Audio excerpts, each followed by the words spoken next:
आता बातमी आहे गोकुळ दुधासंदर्भातली, गोकुळ दूध निवडणूक प्रक्रियेसंदर्भातली। कारण इकडे गोकुळची निवडणूक प्रक्रिया जाहीर झाली आहे, त्यानंतर स्थानिक राजकारणाला जोर चढलाय। काँग्रेस आणि भाजप नेत्यांमध्ये आपलं वर्चस्व सिद्ध करण्यासाठी जणू स्पर्धाच लागली आहे। गोकुळ निवडणुकीच्या निमित्ताने सतेज पाटील विरुद्ध धनंजय महाडिक अशी लढत पाहायला मिळणार आहे। काँग्रेसची सत्ता असताना कोणत्याच मुख्यमंत्र्यांनी गोकुळच्या कारभारात हस्तक्षेप केला नाही, मात्र स्थानिक कमकुवत नेत्यांमुळे मुख्यमंत्र्यांचा हस्तक्षेप होतोय असा टोला सतेज पाटील यांनी थेट नाव न घेता धनंजय महाडिकांना लगावला। त्याला भाजप खासदारांनी प्रत्युत्तर देत मवियाच्या काळात उद्धव ठाकरे मुख्यमंत्री असतानाच हस्तक्षेप सुरू झाल्याचं सांगत सतेज पाटलांचा पराभव करू असा निर्धार महाडिकांनी व्यक्त केलाय। नेतृत्व असलं की सगळं वरती जावं लागतं ना, एकसंगपणा नसला। मी सातत्यानं म्हणत आलेलं आहे, हे नॅचरल अलायन्स नाही आहे। भाजप, शिवसेना आणि राष्ट्रवादी हे नॅचरली आलेले नाहीत एकत्र।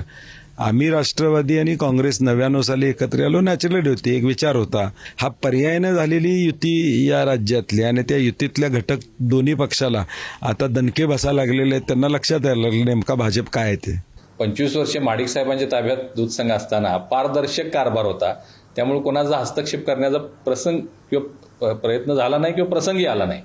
परंतु गेल्या पंचवार्षिकला माननीय मुख्यमंत्री महाविकास आघाडीचे ठाकरे साहेब होते, त्यावेळी त्यामध्ये हस्तक्षेप झाला, नाहीतर यांचं पॅनलच त्यावेळी झालं नसतं। ज्या पद्धतीनं राजाराम कारखान्याचा 21-0 निकाल झाला, ज्या पद्धतीनं आमच्या भीमा कारखान्याचा त्यांनी खूप प्रयत्न केले, खूप खर्च केला, 15-0 असा निकाल झाला, त्याच पद्धतीनं गोकुळ दूध संघामध्ये सुद्धा 25-0 असाच निकाल होणार आहे।